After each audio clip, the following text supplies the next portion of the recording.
Magandang araw ulit, Sir Kira. Bago ang lahat, gusto kong magpasalamat at nabigyan ng chance yung last story na isinend ko rito. Ito yung tungkol sa estudyante sa hagdan na walang paa. Saka ko na ulit ikukwento yung tungkol sa multo na yon. Ito na munang kwento na isinare ng papa ko sa akin ang gusto kong ibahagi sa inyo ngayon. Medyo mahaba-haba din to, kaya sana mapagtiyagaan yung basahin at pakinggan. Nangyari ito noong kabataan pa ng tatay ko, mga early 70s. Ang family ng papa ko ay nakatira sa Bacolod. Sa lugar nila na yon ay sobrang liblib. Napapalibutan ang bahay nila ng tubo, palay at iba't ibang mga klase ng puno. Mga elementary pa daw yung tatay ko nung mangyari ito. Isang araw daw, katanghalian nun, nag-ayang maglaro yung mga pinsan niya. Tawagin natin silang Bert, Anton at Helen. Inaya nila si Papa na maglaro sa malaking puno ng mangga, di kalayuan sa mga bahay nila. Siyempre payag nun ang Papa ko. Isinama rin nila si Tita Annie, yung bunsong kapatid ni Papa. Mga 10 minuto rin daw silang naglakad papunta sa puno ng mangga na yon. Sabi ni Papa, napakalaki raw ng puno na yon. Kahit ako man, nung umuwi kami sa probinsya, namangha rin ako sa laki at yabong ng mga dahon nito. Ang lugar kung saan andon yung malaking puno na yon ay pahingahan talaga ng mga magsasaka. May maliit na kubong nakatayo malapit sa puno ng mangga na siyang ginagamit ng mga trabahador para makapagsiesta sa hapon. Sa paligid naman ng puno ay malagong tumutubo ang mga tubo. Samahan pa ng makakapal na dahon ng punong mangga. Talaga namang napakapresko sa lugar na yon. Kahit tirik ang araw, ay ang ganda ng lilim sa ibaba ng mangga. Ang kakaiba lang talaga sa mangga na yon ay meron itong malaking uka sa gitna ng katawan. Para siyang crater na pwedeng magkasya ang isang sakong bigas. Nakarating naman sila ng matiwasay sa lugar na yon at nagsimula na nga silang maglaro. Habulan dito, taguan doon. Yung sigawan lang talaga nila ang maririnig at yung manakanak ang mga huni ng mga ibon. Nang bigla na lang daw kumulimlim. Nagtataka sila nun kasi nga kanina tirik na tirik ang araw. Tapos bigla na lang daw nagsabi si Bert na, "Naririnig niyo ba yun?" Natahimik daw silang lahat at pinakinggan yung mahinang tunog na hindi nila alam kung saan nanggagaling. Bigla daw itinuro ni Helen yung uka sa gitna ng puno ng mangga. Doon niya daw nadidinig yung tunog. Lalapitan pa daw sana yun ni Helen, pero hinatak na silang lahat ni Bert papasok sa loob ng kubo. Nagsisunuran naman ang 4 sa pinakamatanda sa kanilang lahat. Tapos, kanya-kanya na silang siksikan sa loob ng kubo. Pagpasok daw nila, mas lumakas pa yung ingay at parang nakakabingi na raw ito.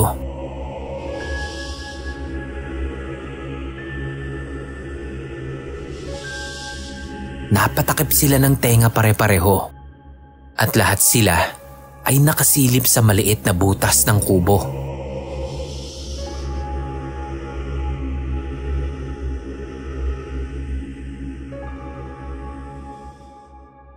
Sir Kira, eto. Kahit ako, hindi ko alam kung paniniwalaan ko yung kwento ng papa ko.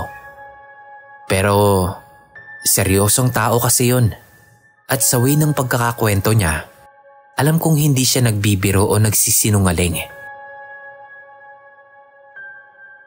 Ayon sa kwento ni Papa, may mga nagsilabasan daw na itim na tao sa uka ng puno ng mangga.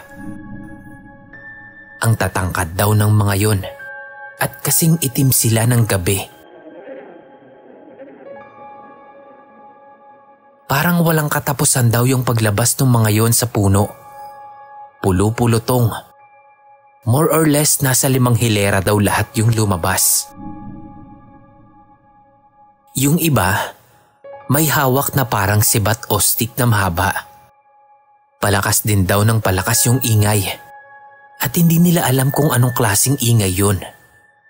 Parang mga sundalo daw yun na nagmamarcha papunta sa tubuhan. Ang sumunod daw na nagsilabasan doon sa puno ng mangga ay mga kalabaw na kulay pula. At merong hilang-hilang kariton ang mga ito. Ang eksaktong description po ng papa ko sa kahon na yun ay para lang daw itong box na itim. Walang kahit ano, basta hila-hila lang daw yun ng mga kalabaw.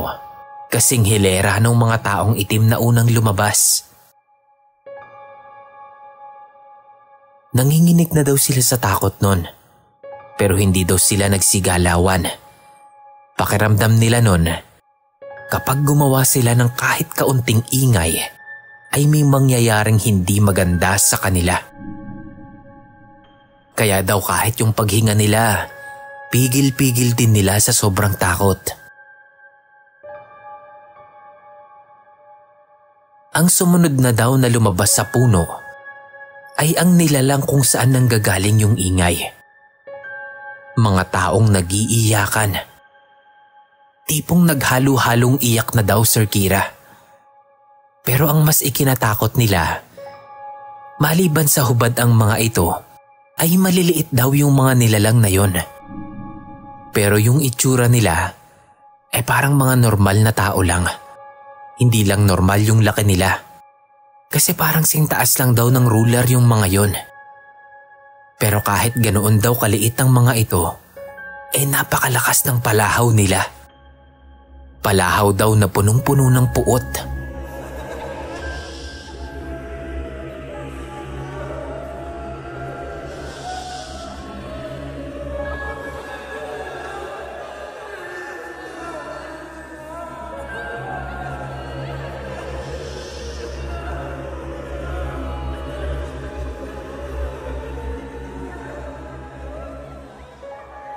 Ang dami daw lumabas na mga tao doon, Sir Kira.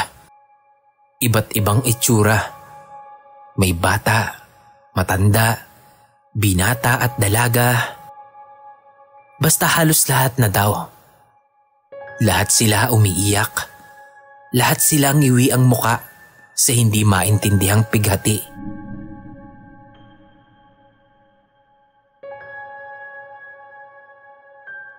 Siguro dala na rin daw ng takot sa naririnig at sa nakikita nila, naiyak daw si Tita Annie. Niyakap na lang daw ito ni Tita Helen at pilit na pinapatahan. Habang sila papa naman ay titig na titig pa rin sa mga nangyayari sa labas. Akala daw nila noong mga oras na yon ay wala nang katapusan ang paglabas ng maliliit na taong nakahubad doon. At ang pinakahuli daw sa prosesyon na yon ay 4 na matanda na may puting damit at mahabang balbas. Normal na itsura lang daw ng matanda na may puting balbas at nakaputing roba. Ang 4 daw na yon ay may hawak-hawak na parang bandera na hindi na maalala ni Papa kung ano yung nakalagay sa bandera na yon. Basta ang naaalala nila, puting-puti yung 4 na yon. Sobrang taliwas sa mga itim na nilalang na una nang lumabas sa puno. Unti-unti ay dahan-dahan daw nagsiubos ang mga nilalang na nagmamarcha papunta sa mataas na tubuhan. Dire-diretso at walang tigil ang marahang lakad. Hanggang sa humina na ng humina ang ingay. At ang huling nakita nila ay yung bandera na hawak ng 4 na matanda. Hanggang sa tuluyan na ngang tumahimik.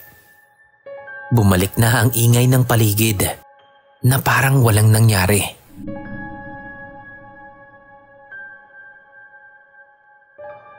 Wala ni isa sa kanila ang nagtangkang gumawa pa ng ingay. Pare-pareho silang natuod sa kanya-kanyang pwesto. Nakagalaw na lang daw sila Nung narinig na nila yung sigaw ng lolo ko, yung tatay ni Papa, hinahanap sila at bakit gabing-gabi na daw hindi pa sila bumabalik sa bahay. Doon na lang nila napansin na madilim na pala.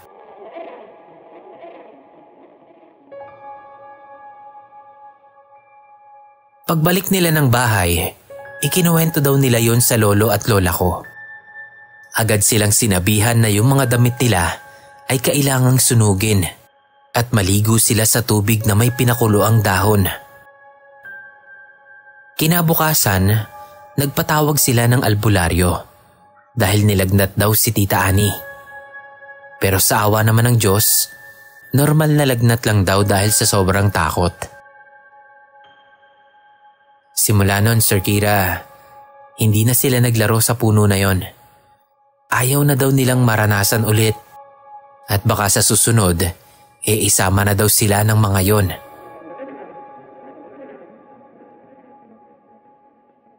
Nung huling punta ko nga sa probinsya, doon din ako madalas natambay sa mangga na yon. Wala na yung kubo, pero masagana pa rin yung mga tubo na nakapaligid sa mangga. Nandoon pa rin yung uka sa gitna ng puno ng mangga. Nung sinilip ko, wala namang kakaiba sa loob nun. Normal lang yung puno. Malago pa rin yung puno na yon at nakakamangha pa rin ito hanggang ngayon. Matayog pa rin at masaganang nakatayo doon sa gitna ng tubuhan. Siguro ay dahil na rin sa may mahiwagang sikreto ang puno na yon. Maraming salamat po ulit, Sir Kira, at mag-iingat po tayong lahat. Sa susunod po na kwento ko ulit.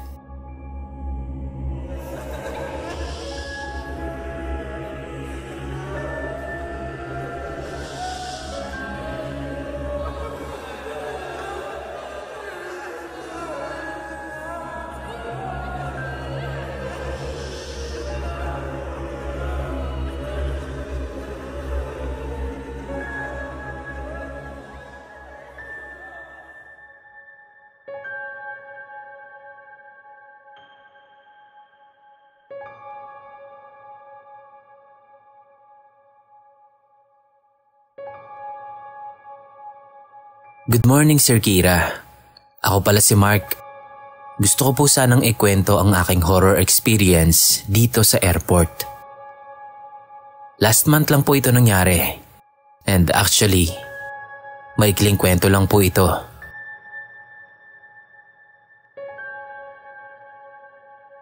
Mga around 7 p.m.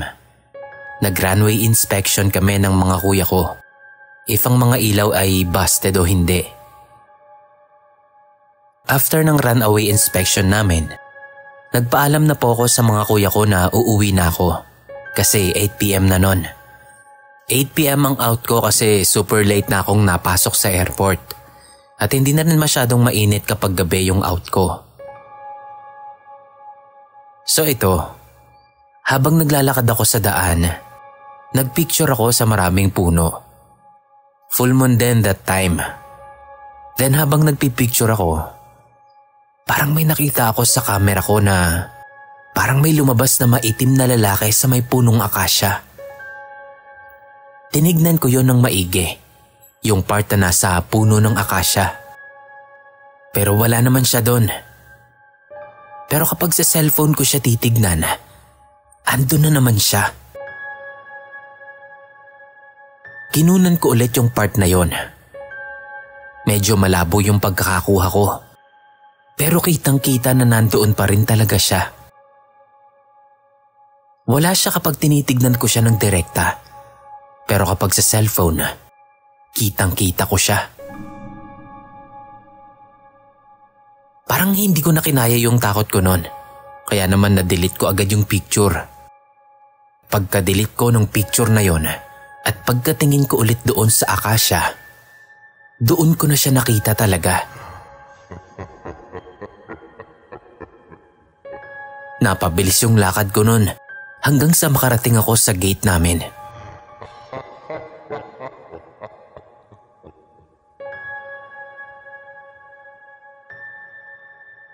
Akala ko nga dati hindi na ako makakakita ulit ng multo. Pero hindi ko pala talaga maiiwasan. Salamat po, Sir Kira. Yun lang po ang story ko. More horror stories pa po. God bless po sa ating lahat.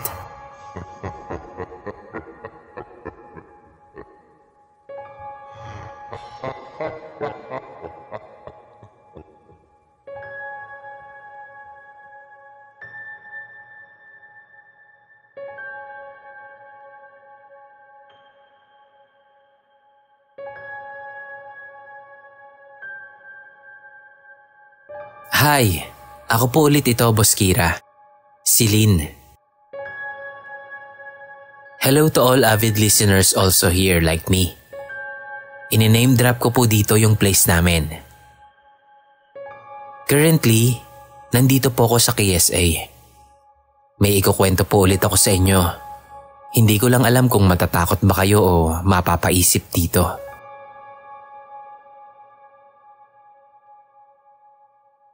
Nung maliit pa ako, 90s babies kasi ako.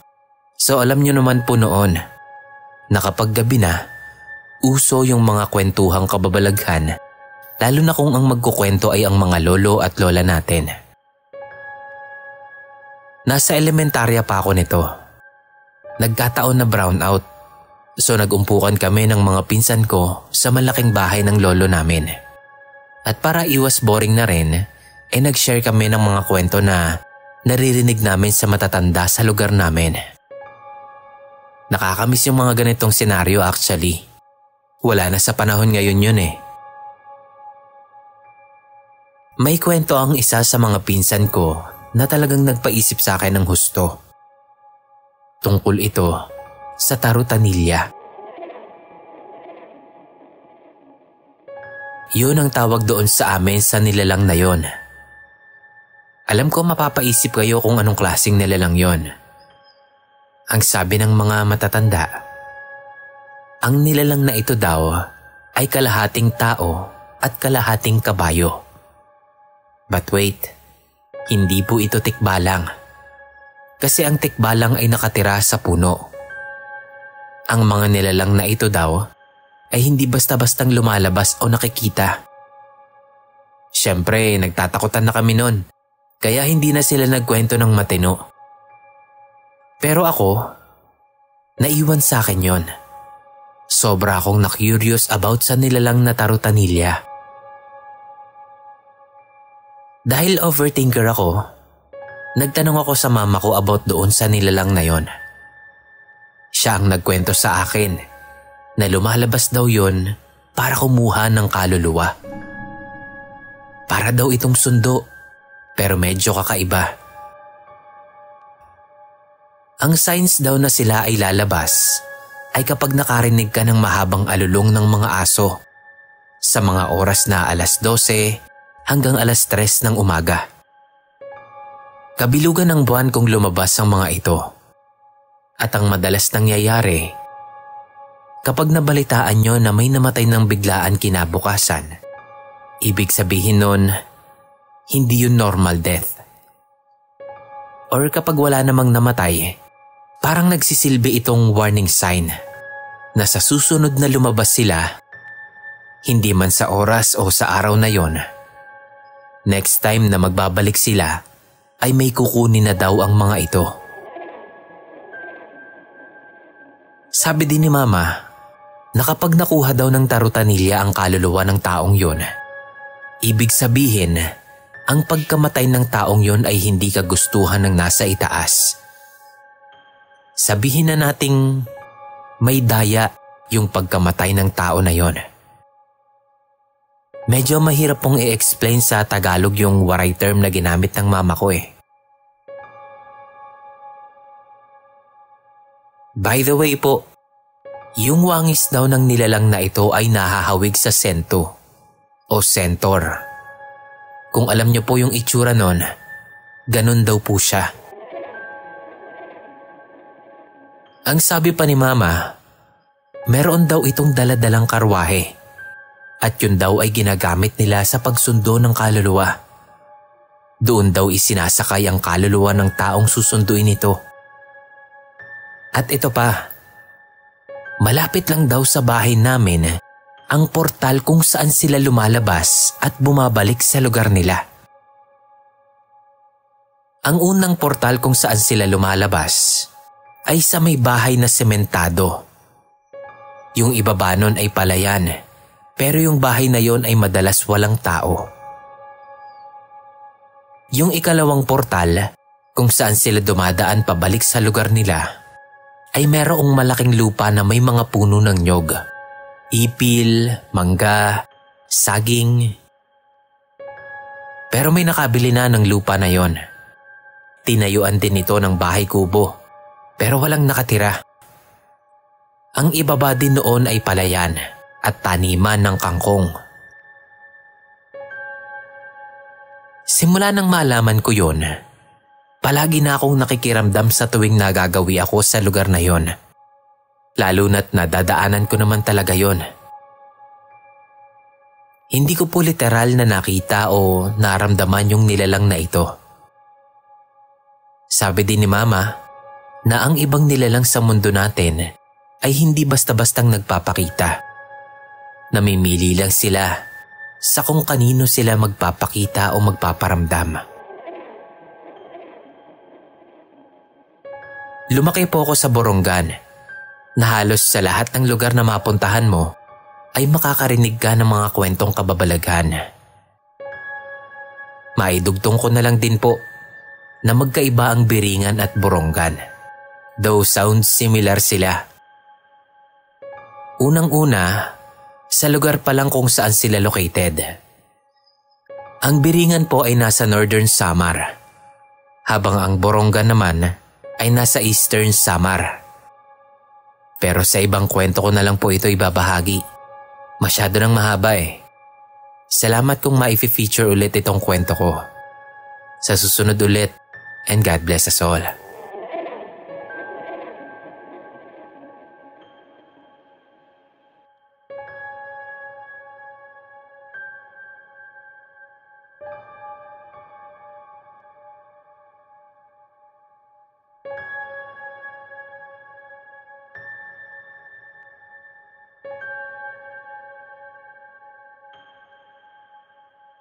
Hello po, Sir Kira. Bago lang po ako sa pakikinig sa Spotify. Pasensya na kung maikli lang itong kwento ko. Tawagin mo na lang akong Dea. Nangyari po ito noong bata pa ako. Hapon po yun. Naglalaro kami ng mga kaibigan ko sa labas ng bahay namin. Malawak at malaki din po yung bahay namin at meron pong malapit na malaking puno ng mangga doon. Pagkatapos po ng paglalaro namin, kinulit ako ng kaibigan ko na sumungkit ng mangga para na rin may merienda kami. So kumuha nga kami ng panungkit. Pagkatapos ay pumunta kami sa likod ng bahay namin. Naroon po kasi yung puno ng mangga. Kasama ko po yung dalawa naming lalaking kaibigan. Habang naglalakad po kami, may nararamdaman po akong hindi maganda. Habang yung mga kaibigan ko naman, nag-aawayan pa sa mga manggang nakukuha namin. Habang nagtatalo sila, may biglang sumitsit sa amin. Hindi naman kami nagpauto. Mahilig kasing manakot yung ate ko eh. Inisip namin siya lang yon. So hindi namin pinansin. Nung nakakuha na kami ng mangga, biglang nag-brown out. Napamura yung dalawa kong kaibigan. Buti na lang may dala akong flashlight. Tapos, may sumitsit na naman. Hindi namin yun pinansin dahil alam naman namin kung sino yon. Habang nanunungkit sila ng mangga, may narinig akong babaeng umiiyak. Hindi ako natakot. Inisip ko si ate ko lang yon. Nung pupuntahan ko na sana yung ate ko na nag-iiyak-iyakan, hinila ako ng kaibigan ko. Sabi niya, saan ka pupunta? Ayaw mo ng mangga?" Sabi ko naman, "Gusto, pero hindi niyo ba naririnig yung umiiyak? Baka kasi si ate ko lang yun. Gugulatin ko lang." Nagtaka naman yung mga kaibigan ko. Ang sabi niya, "Si ate mo? Ayun siya oh. Tumutulong manungkit ng mangga." Doon na ako kinilabutan nung time na yon. Kasi oo nga, nandun nga si ate at nakikisungkit ng mangga. Nagtindigan talaga lahat ng buhok ko sa katawan nun. Pagkatapos ay niyaya na ulit ako ng kaibigan ko na bumalik na sa puno. Nilapitan ko si ate at tinanong, "Ate, sino pa ba yung nasa loob ng bahay? Di ba ikaw lang?" Sagot naman ng ate ko, "Oo, bakit?" Doon ako mas lalong kinilabutan. Pagkatapos naming makakuha ng mangga, ay hinugasan na muna namin yun sa kuhaan namin ng tubig. Nung nakaupo na kaming tatlo, doon naman namin nakalimutan yung toyo at bagoong. Nagpasama ako sa isang kaibigan ko. Si ate, pumunta na sa harap ng bahay. Nakipagchismisan doon sa mga kabatch niya. Pagpasok namin ng bahay, may narinig na naman akong umiiyak na babae. Tinanong ko sa kaibigan ko kung nadidinig niya yon. Tinanong niya kung alin yon. Sabi ko, "May umiiyak na babae." Nagkatinginan kami. Nakita ko sa mata niya na nagtataka siya sa sinasabi ko. Dalawa po kasi yung kusina namin. Meron sa labas at meron din sa loob ng bahay. Dahil mas madaling pumunta doon sa kusina na nasa labas, doon kami pumunta. Hawak-hawak lang ng kaibigan ko yung flashlight nang biglang may nabasag na plato.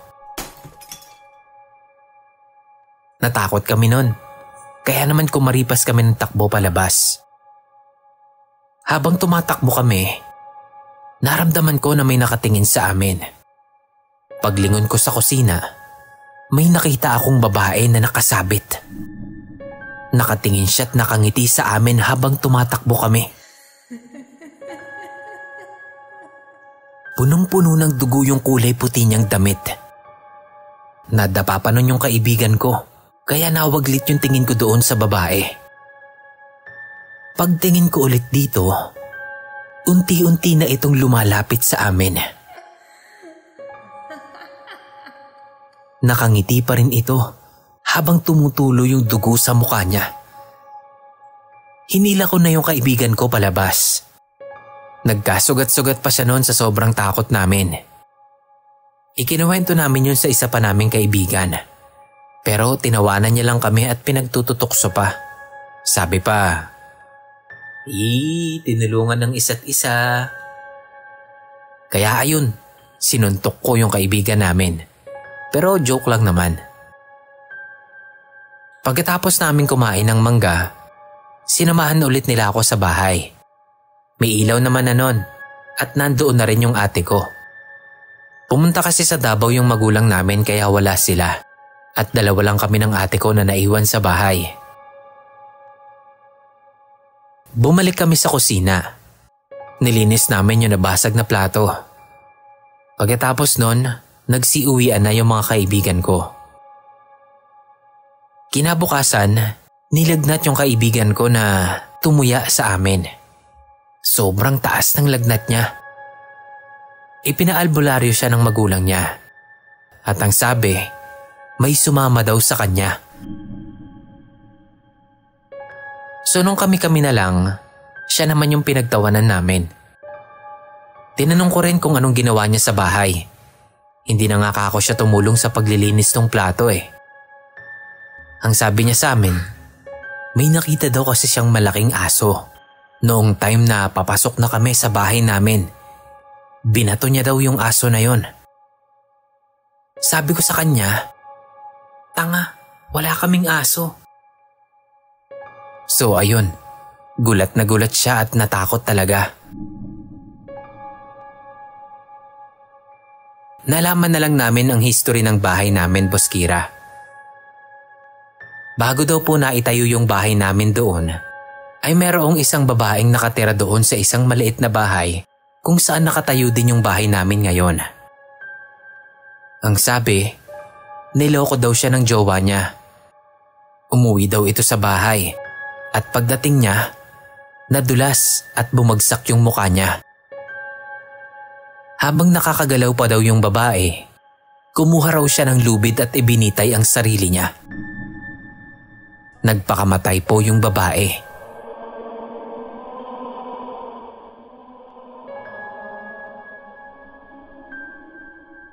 Yun lang naman po, Sir Kira. Hanggang dito na lang. Pasensya na kung magulo yung pagkakakwento ko. Kung mabasa niyo po ito, salamat po at God bless.